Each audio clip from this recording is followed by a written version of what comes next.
First of all, I would give a brief background about the unit. The agro-processing unit, it actually started as a pilot project in 1999.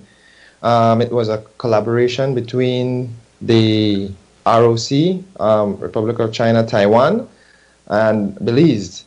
The main objective then was to enhance food processing technologies and the application of food science concept. Right there at that time, it was a pretty small facility. It had about 3 staff members and 1 technical person who was a Taiwanese that was transferring technology to our locals. In 2002, the Taiwanese began to introduce equipment to the unit, to assist in processing.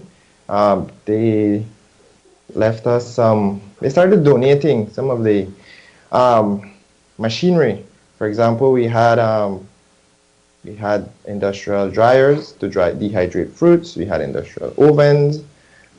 We had some basic utensils to do the processing of soybean, which would have led to the formation of soy sauce. Wow.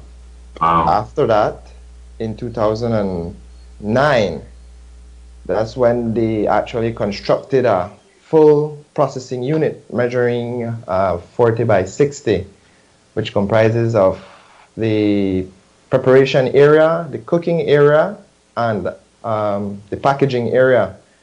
Of recent, in 2018, the ministry actually invested, did some infrastructural improvement. We added on a visitors viewing room. So when visitors would want to see processing, they would be able to enter this area, and they would be able to observe the full process being occurring now. We also introduced to the facility, we installed that's a receiving area complete with fruit washing, utensils, brushes, all of that, which added on to the overall flow of food processing. You must have the food must flow from I won't say a dirty area, but from the field, and it must be cleaned until it reaches the end product, and it must be safe. Quality must be maintained and all of that. So we take pride in what we do. Most of our products, or all of our products, are, I'd say, 85% Belizean. From the tomato we grow right up to the sugar that we use. The only thing that's a bit that's not Belizean is the packaging, which is the jars that we use, the ball jars. Plastics, we're trying to reduce the use of plastics, and now we're venturing into sourcing alternative packaging material. That's one challenge that most of the processors they face, but we are working with them. We work with all our partners to be able to try and see how we can come up with possible solutions for you guys. I have just to simplify the conversation a little bit, because we know there's so much that you can do. How about we stick with the tomatoes, and you can tell us what your unit can process and produce out of that, because there's various different options, right? True. That's a good idea.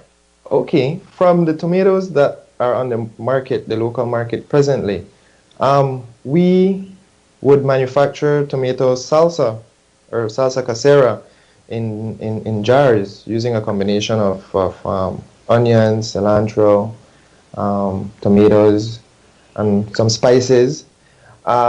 We're able to actually process in a day we could say about 4 batches of tomato salsa, which is 24 bottles per case. That's 4 cases. We would be able to manufacture this at the facility, but when it comes to marketing, there is where, as the ministry, we also face a challenge there in terms of getting our product out on the market. Our cost of production is just under $4.25.